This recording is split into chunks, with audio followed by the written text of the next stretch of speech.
Your sexual energy is the key to something ancient and forbidden, if you know how to use it.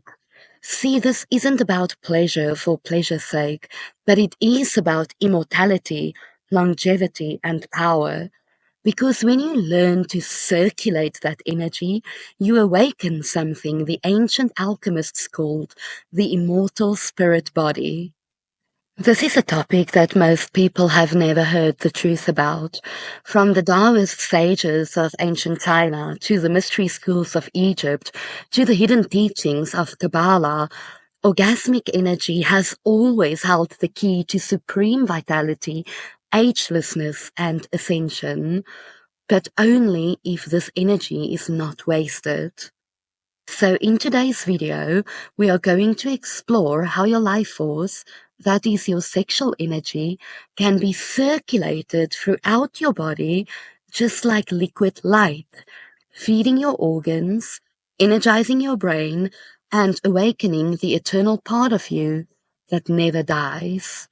Throughout this video, I may use terms like life force, sexual energy, and sacred current interchangeably because in truth, they are all expressions of the same divine power. This is the secret behind the light body, the rainbow body, the resurrection body, and it all starts with a different kind of orgasmic experience, one that moves up the body and not out of the body. Most people think of orgasm as an ending, a peak and a release, but in the ancient world it was something else entirely. It was considered a beginning. Taoist sages believed that sexual energy, what they called yin, was the very essence of life. They taught that instead of expelling this essence, one could refine it, transform it, and circulate it throughout the body to nourish the organs, strengthen the spirit, and even delay death itself. In fact, in Taoist inner alchemy, there's a sacred progression. Yin becomes qi, your vital energy, and qi becomes shan, spirit.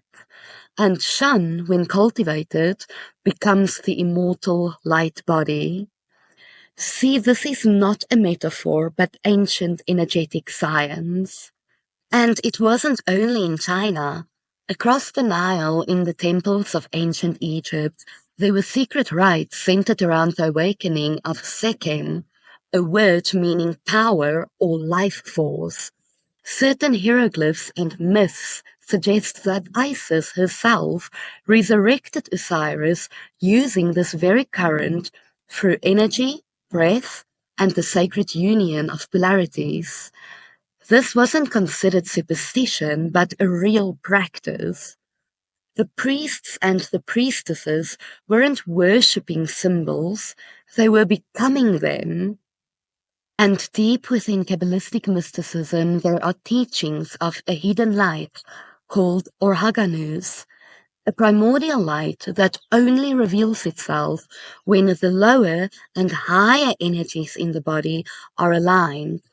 Many mystics believe this hidden light is released through sacred energy work, especially when sexual energy is lifted from the base of the body to the crown of the body. So in all of these traditions, there's one truth that repeats itself. When orgasmic energy is not wasted, but when it is circulated, it becomes the fuel for something eternal.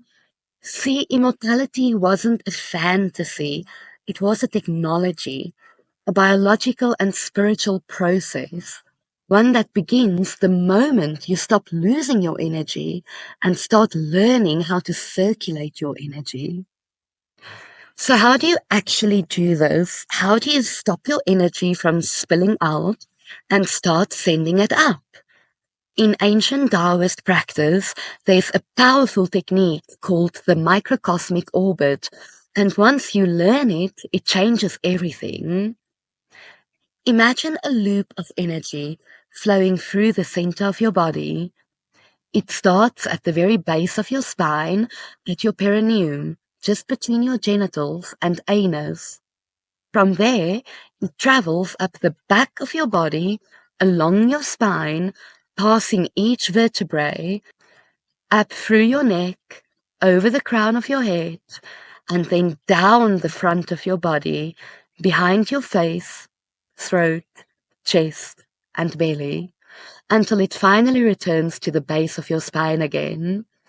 This is the full circuit, and it becomes the foundation for transmutation. Now here's how you begin to actually activate it. You sit or lie down with a straight spine and bring your awareness to your perineum, the root point. Take a deep breath, and as you inhale, visualize the energy rising up the back of your body. It's important not to force it. Just imagine a gentle warmth, a light, or even a current of tingling electricity. When you reach the crown of your head, pause for a moment. Then exhale slowly and let that energy flow down the front of your body, through your forehead, your throat, your heart, your belly, back to the root. Inhale again up the spine and exhale down the front. That's one orbit.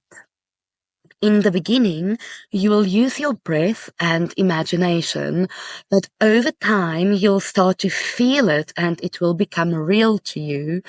Your body learns the circuit and your sexual energy starts to follow that path instinctively, especially during arousal or climax. Now here is the deeper magic.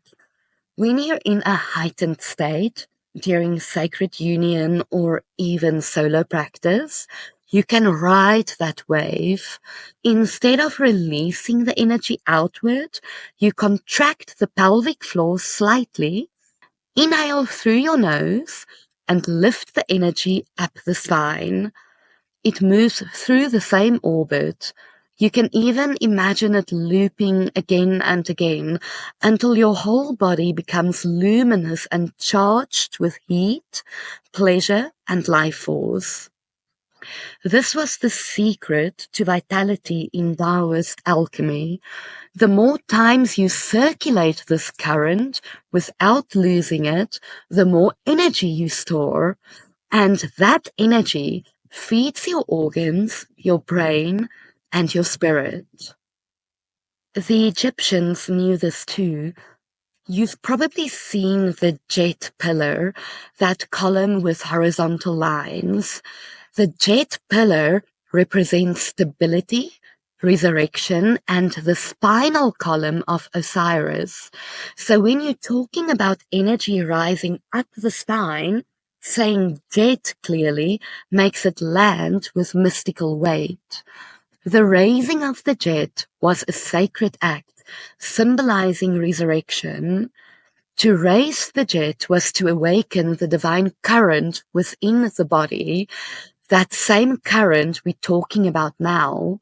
So whether you are practicing this alone or with a partner, remember this. Breathe up the spine, exhale down the front, anchor the circuit, and when the energy begins to rise, don't let it escape.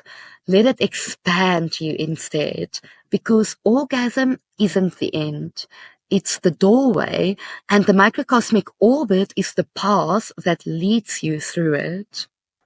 So what happens when you stop letting your energy go and you start pulling it inward and upward? What begins as physical pleasure becomes something far more potent. It becomes the raw substance of your ascension. In Taoist inner alchemy, this isn't just philosophy, it's a literal energetic transformation. They taught that through disciplined circulation of sexual energy, you could generate what's called the immortal embryo, which is a second body, made not of flesh, but of refined essence, a vessel for consciousness that lives beyond decay and beyond disease, even beyond death. This body doesn't arise all at once. It's formed slowly, breath by breath, orbit by orbit, orgasm by orgasm. But only if that energy is retained and redirected, not spilled, not suppressed, but elevated into the central channel and then crystallized into light. And this also isn't theoretical. You can feel it. You begin with breath, with the microcosmic orbit, drawing energy through the spine, but over time something awakens, a golden warmth collects in the belly, a tingling between your brows, perhaps even something such as a silent pulse in the heart, or at the base of the skull, sometimes even in the palms of your hands. It's not a chaotic kind of energy. It's not explosive. It's very much contained and sacred. It's a still radiant presence that moves with you and through you. This is the light body beginning to take shape. And interestingly, this same mystery appears in the West. Aleister Crowley, controversial as he may be, spoke of something called the magical child. Not a literal child, but an energetic being formed through union of polarities, masculine and feminine, solar and lunar, spirit and body. It was created not in flesh, but in the inner planes, a symbolic conception through ritual, intention, and energetic exchange. He believed that this child wasn't just a symbol, but it was a living current, a subtle body born of transmuted sexual energy, capable of carrying the magician's essence, intention, or even consciousness beyond the veil of death. In modern terms, we might think of it as a refined light body, built not by dogma, but by devotion, crafted not in the outer world, but in the alchemical chamber of the self, a vessel made of the inner fire and focused will. Kenneth Grant took this concept even further and spoke of an energetic homunculus, a kind of shadow embryo not formed in the womb, but gestated on the inner planes. So you might want to ask yourself, what are these inner planes? And they are subtle dimensions of consciousness, the energetic layers beneath the physical world. They are realms of dream, vision, spirit, and intention, not imaginary, but interior spaces where transformation begins before it actually manifests in the outer world.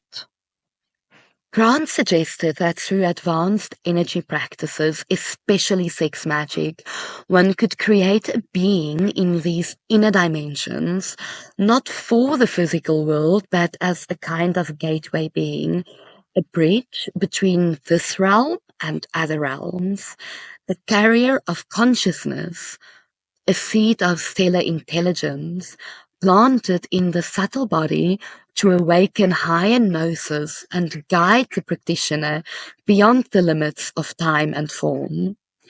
And this concept itself ties directly into the Hermetic axiom, as above, so below, as within, so without. See, what we create within on the energetic level eventually reflects without. What is formed in the unseen becomes reality in the seen. The shadow embryo is not a fantasy. It is a magical blueprint gestating in the inner temple, destined to shape the soul's evolution. And here is where it gets wild. All of these teachings, Taoist, Thelemic, Egyptian, Tantric, are describing the same thing, the creation of an eternal body, a spiritual vehicle built not through dogma, but through energetic refinement. You are not just the container, but you are the alchemist. You are both the current and the crucible, and the child of light you are creating is you, reborn, ascended, and immortal. In Kabbalah, there is a hidden teaching that reflects this exact path. At the base of the tree of life is Yesod, the sexual foundation. At the top of the tree, Keter, the divine crown. Kabbalah teaches that the soul is not one single thing, but rather made up of multiple layers, each one of them more subtle, more refined, and more connected to the divine. As energy rises from Yesod to Keter, it moves through each of these soul layers. First, it passes through Ruah, meaning spirit or wind. This is the emotional self, the seat of the heart, moral awareness, and character. Then it ascends into the Neshama, the divine soul. This is where intuition awakens and where truth is recognized beyond thought. From there, it reaches Kaya, meaning life force or living essence. This is the level of universal consciousness, the energy of divine vitality moving through all things. And finally, it touches Yekida, the highest aspect of the soul, that undying spark of oneness, the pure awareness that is not separate from source, but is source itself. This is also not abstract, but a sacred map of your own body, your own subtle energy system. The same current that you feel rising during orgasm can, with intention and practice, ascend through this tree, and when it does, it illuminates each sephira like lighting candles on the inner altar. Now think about this. In Egyptian mysticism, this wasn't hidden. It was encoded into every myth and every ritual. The union of Isis and Osiris was not about romance, it was about resurrection. When Isis reassembles Osiris, she doesn't just revive his body, she restores the divine current. Through sacred union and breath, she channels the life force of the cosmos into his form, and from this act, the ark is born, what the ancients called the luminous body, or the shining one. Yet again, this is not a metaphor, but a real energetic transformation. The Egyptians called it becoming a star, literally returning to the source as a radiant, conscious being. So what does this mean for you? It means your orgasm is sacred, not a wasteful climax, but a gateway. And when that energy is sent upward, when it is breathed into the brain and into the heart, into the spine, it transforms you. It changes your blood chemistry. It recalibrates your nervous system and it strengthens your magnetic field. It expands your intuition and it enhances your memory. And over time, you stop living only from your physical form. You begin living from your light form, your immortal template. This is the secret behind the glowing halos in ancient paintings. This is the secret behind why mystics radiated a presence that others could feel, why initiates across traditions, Taoist, Tantric, Kabbalistic, Egyptian, described glowing, burning, rising, and lifting as literal experiences. Because when you master your own energy and when you channel your sexual current, instead of losing it, you become the architect of your own spiritual immortality, not as a fantasy, but as a path, one that has been walked before and is waiting for you now. So why was this hidden? Why has something so powerful, so healing, and so eternal been buried beneath shame, distortion, and silence? Because this current, your sexual energy, is the breach between the body and the soul. It's the one force that can create life, and if mastered, it can also transcend it. And those who understood this, the mystics, the initiates, the ancient alchemists, knew that if humanity ever remembered the truth of this energy, it would be unstoppable, because when you no longer chase fleeting pleasure, when you no longer give your power away to distraction or to desire, when you know how to cultivate this current from within you, you become sovereign, you become radiant, you become immortal in the only way that truly matters. Not through clinging to youth, but by awakening the light within you that never ages. This is the secret hidden in plain sight, in the Taoist scrolls, in the Egyptian temples, in the esoteric branches of Kabbalah and Tantra and mystic Christianity, in the myths of resurrection, ascension, and divine union. Sexual union was never the sin, it was the sacrament. And remember, a sacrament is a sacred rite, a ritual that bridges the human and the divine. In many ancient cultures, Tantric, Egyptian, Gnostic, and early mystical Christian sects, sexual union was seen as a way to access God, not separate from it, but only when treated as sacred, only when harnessed as the vehicle of consciousness. So, if you take one thing from this entire video, let it be this. You are not meant to waste your life force. You are meant to circulate it, refine it, and live into it. You are meant to rise through it again and again until what remains is the real you, the you that cannot be touched by time, because you were never just a body, you were a vessel of light.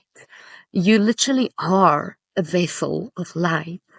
And the path to remembering that begins with the energy that you've carried since the beginning.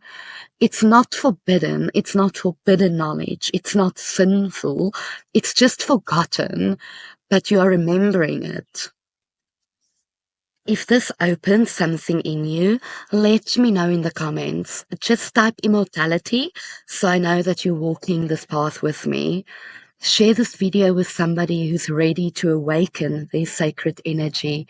And please subscribe so you don't miss the next part of this journey, where we'll go even deeper into Taoist sexual alchemy, light body activation, and ancient resurrection rites. And above all, keep your energy sacred, because the current that's running through you is the oldest power in the universe, and it's time to remember how to use it. In closing, there's a lot that went into creating this video. I had to travel to 5 different locations today and even found myself on top of a mountain at one stage due to noise, light, garden services, construction, and basically every obstacle you can foresee. So I am really glad and happy to get this out. I hope you guys enjoyed it. Please let me know in the comments and see you next time.